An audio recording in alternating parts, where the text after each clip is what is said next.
Welcome to Apothecary After Dark, the official podcast of Amityville Apothecary.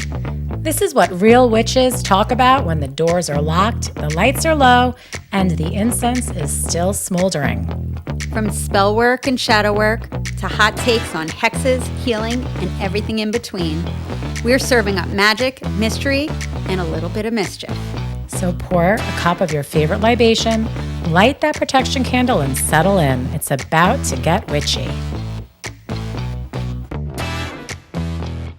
Welcome to Season 3 of Apothecary After Dark, Amityville Apothecary's official podcast where we lock the door, shut the blinds, and really get to business with what real witches talk about when the doors are locked and the lights are low.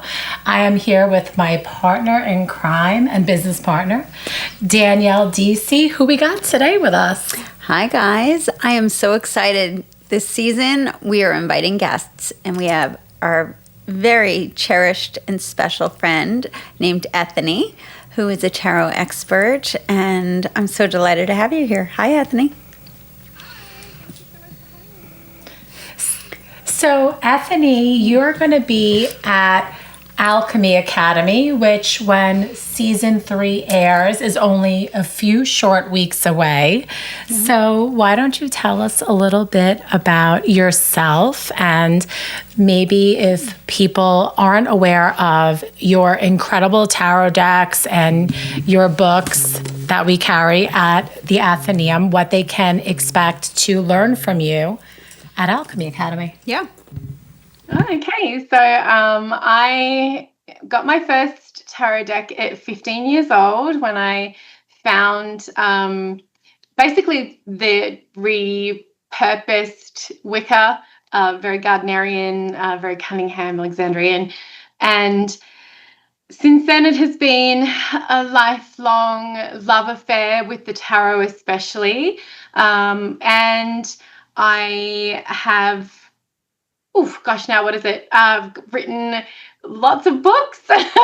Yeah. So since then, I learned everything I could, and then I started reading for others, and I moved across the world. So I put all of my education online for what I was teaching when I was in person in Australia. And yeah, so now I've got books with Llewellyn. My third one will be out in December of 2025. And I have done tarot and oracle decks that I've published myself, and I still read for clients one-on-one. I run an online coven, which has been running since 2016. And yeah, I do a little bit of everything. Very Gemini, very late diagnosed ADHD, very that. I think that's all witches, right? We all have a little bit of ADHD because we have multiple loves and multiple practices, right? I think all of us do. And multiple collections of all the things, all the metaphysical things. I've always had so many tarot decks, so many oracle decks, all the books on all the things. Like Ethony's deck, this one, the Cosmic Wisdom Tarot, is one of my favorites. I absolutely love this. Now, Danielle, when did you bought this directly from Ethony? Where were you when you met I met Ethony in person at Newt's, which is the Northwest Tarot Symposium over in Portland, Oregon. So we met. She was one of the presenters, which was great, and we spent the weekend over there, and we were surrounded by wonderful people, and Ethony and I were just like, did we just become best friends? It was a very, very Step Brothers moment, right? Where it's like, I love that movie so much. Did we just become best friends? Yup. It was very that. It was so cute. It was so cute because everybody was wrapping up, and it was like, you got time for a reading? And she's like, for you, I do. Come on. And we just had such a great time. And you actually have a Kickstarter account, which is in production right now, that we're supporting. And you use those decks on me too, and they're beautiful. I love them. Yeah, it's always such a big, production is such a big, heavy, chugging, ginormous beast. So I don't know what I was thinking. So I give both of you permission to smack me if I ever say to you, I'm going to do 3 decks at a time. I don't even know what I was thinking, but they're all in production at the moment. And it's just slowly making sure, because when you're doing 3 different decks, with 2 different boxes, 3 different sizes of everything, 3 different guidebooks. Like, you have to make sure that everything, I'm trying to make sure that there's no mistakes. So it gets slower, especially when you're doing everything yourself. But, you know, I'd rather it be in production and be going right than like coming back and having 20 cards misspelled, you know, because that's not what I want. That would be my biggest nightmare because thankfully I have Danielle and she'll usually, I'm like, can you look at this? Because I know I'm going to be like missing punctuation or an apostrophe or something like, and you know, when you're writing, you're looking at it and you just start to glaze over. So that's 3 at a time, girl. Yeah, it's a lot, but those decks are beautiful. I look forward to them. And I love this deck. The art is so fresh. I love the way that you did the book, how you have the upright meaning, the reverse meaning, the keywords, and then also what she did in the book. She talks about the imagery used in the card. So you understand the symbolism and the meaning behind it, and it's really contemporary art. I absolutely love it because it's just very intuitive and fresh. And this book is excellent, the Tarot Grimoire, because not only do you learn about the cards, but you also have a lot of great spreads, and then it's combined with spells. Mm-hmm. So all of you witchy, fun tarot lovers, these are great, fun, easy to consume and just play, really, which is what we do, right? I have a question, Ethony. Do you get people that ask you questions? Is there like a question that you get a lot? Because I know you speak a lot at tarot conferences and you have your online coven. Is there something about tarot or integrating tarot into your practice that is a myth that you'd like to dispel? There are so many of them. My goodness, I could talk all day. I still do not understand how the whole you can't buy your first deck thing is still around. I would like to find, you know, like when people like don't go back into the past and like wreck anything. I don't know, man. I like to go back into the past and find whichever motherfucker, started that, and then tell them to stop with that nonsense. Because in our, you know, in the year of 2025, we are still getting people believe that utter nonsense. Right. Some of my other favorite ones, buy your own decks, please. Like, you have to connect with it. If you think it's ugly or you're drawn to something else, like, no one is going to know your tools better than you. And the other one is that they're like some magic portal where you're going to like raise demons or bring in unwanted spirits. I'm like, bitch, if it was only that easy. Like, it is not, you can't just be like summoning beings through freaking cards. Like, you have to be some sort of, like, I don't even, Crowley in all of his crazy was even at that level, like at the end when he was like completely cuckoo bananas. So I think it's so funny. It really at this point with all the information we have, it's just, well, there's disinterest, right? If you're not interested in the subject, you're less likely to know about it. But then there's just willing ignorance, which is, you know, runs rampant anyway. But yeah, there's a few, but those are some of my favorites. Do you find that, you know, that whole rumor of not being able to buy your own tarot cards, I feel that TikTok sort of has perpetuated that one a lot. Like the younger generation just like hooks into something and then they just keep going with it. Even if you tell them evidence to the contrary, they still perpetuate it. It's sort of maddening. Oh my God, what do you mean that Megan, who's like all of 19 and knows absolutely everything because she's like a witch that was like, oh my God, I'm like this. So from like Miss of Avalon and a past life, and it's like, fuck off, dude. Like, probably know nothing, right? So just shut up. Like, just be open. Just be open to understand. Look, there are some great people on fucking TikTok, right? Like, I think use the tools you have, and social media is great because for the most part, it's free. I mean, it's very censored, and let's not even get into it, but you can reach a lot of people that you weren't able to before, but it also means that the misinformation is just like exponentially bigger. So we're out here basically like screaming into the void, like use the last 3 brain cells you have and like search on Google, you know, like, yeah, so question everything. It's amazing to me that people have a supercomputer in their pockets or in their hands at all time with access to Google, and they can look up stuff. Like I just looked up something this morning because somebody put on Facebook a quote that they attributed to somebody, and I was like, Google, did this person say this? And the answer was no. No. God and Google It's know so everything. easy. My favorite response is like when someone asks me something just because they're used to asking. And I don't mind if people want to ask me a question, but if it's like the 15th time, I'm like, yeah, you know who would know that? Google they'd be really able to answer that one for you. Yeah. Google here is really good. So we got buying your own deck. We got summoning demons. Summoning demons, yeah. It's a favorite. And spirits. What else? I think another thing is like the way in which the fortune telling is done. So I actually trained as a fortune telling tarot reader. I had a very cool, I'm still very, very, very good friends with her teacher.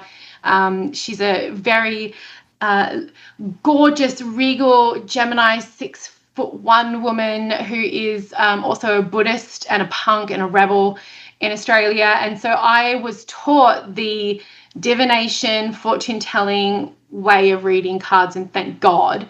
And so I think people assuming that everyone is psychic who reads the cards, or that everyone is going to be able to predict a future.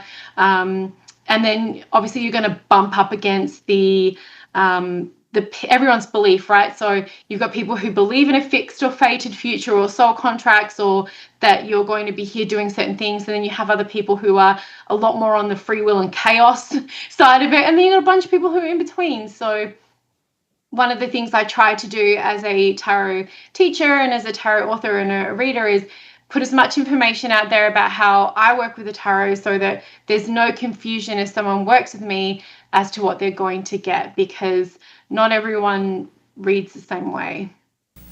Right. So when you come down for Alchemy Academy, it's an interesting combination that I'm excited for you to teach about. We're going to be combining mediumship with tarot. So talk a little bit so what people know what to expect.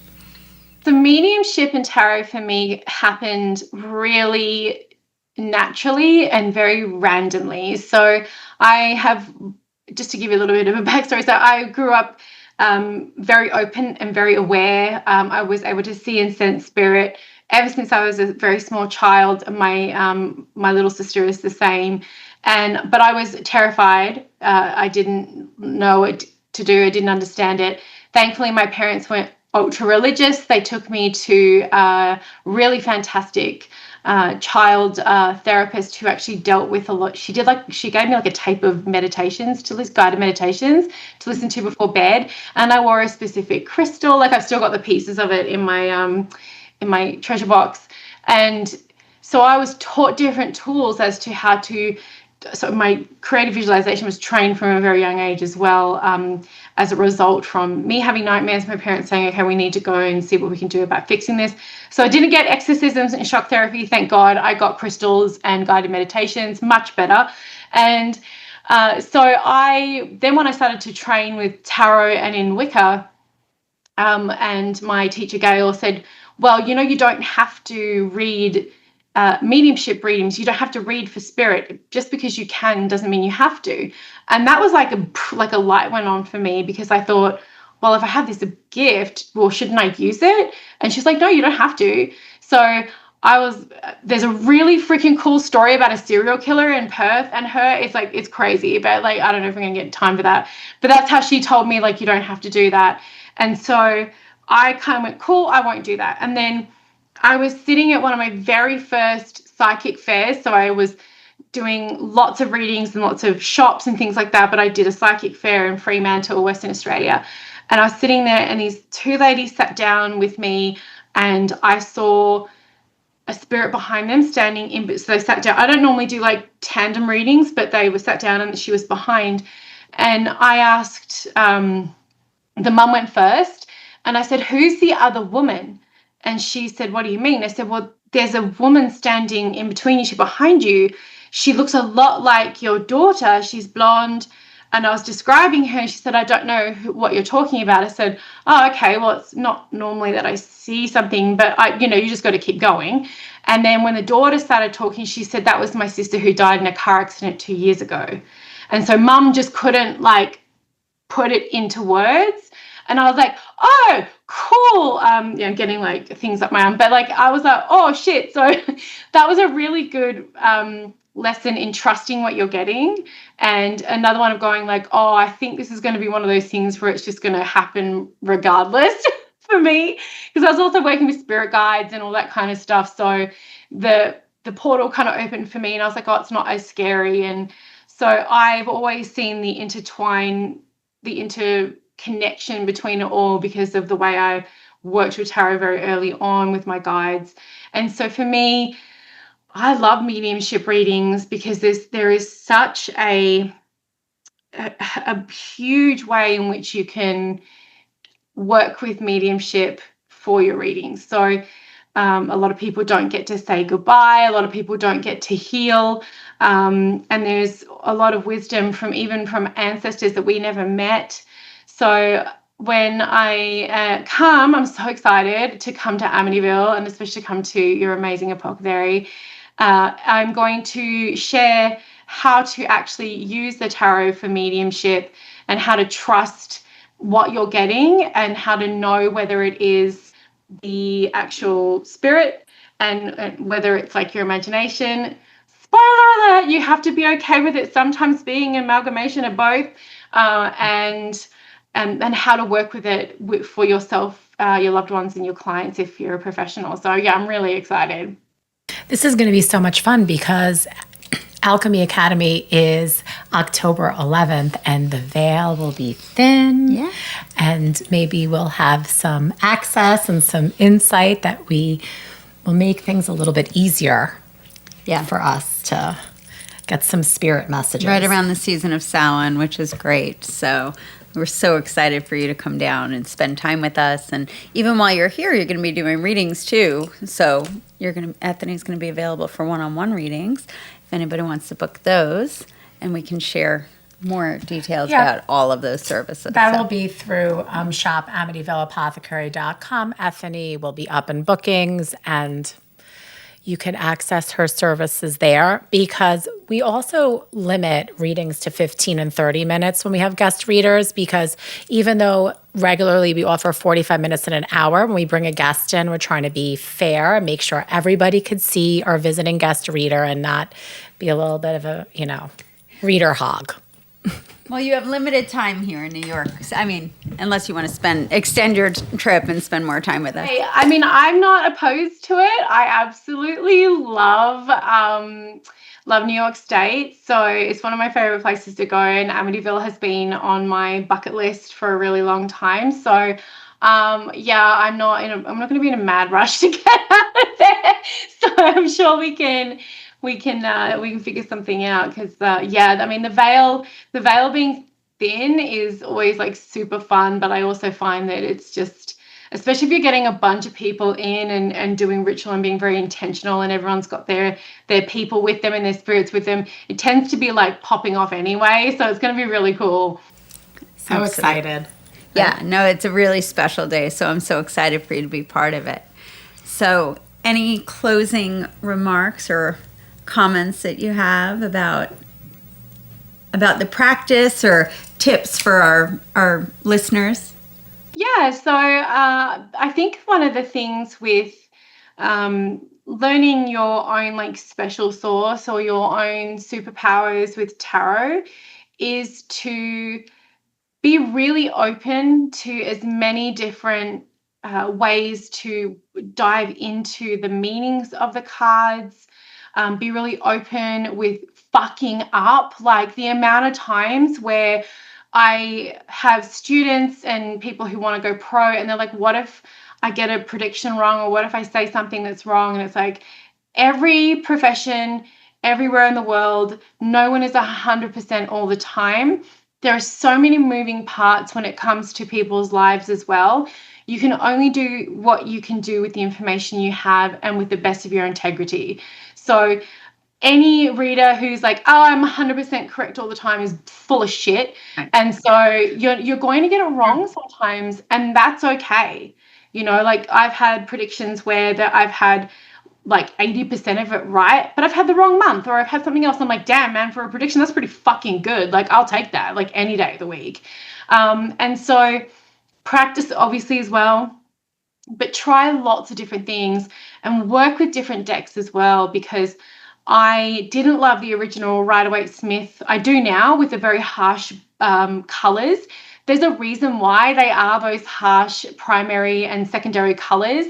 But there are so many beautiful iterations and that you can get, or clones that you can get to work with.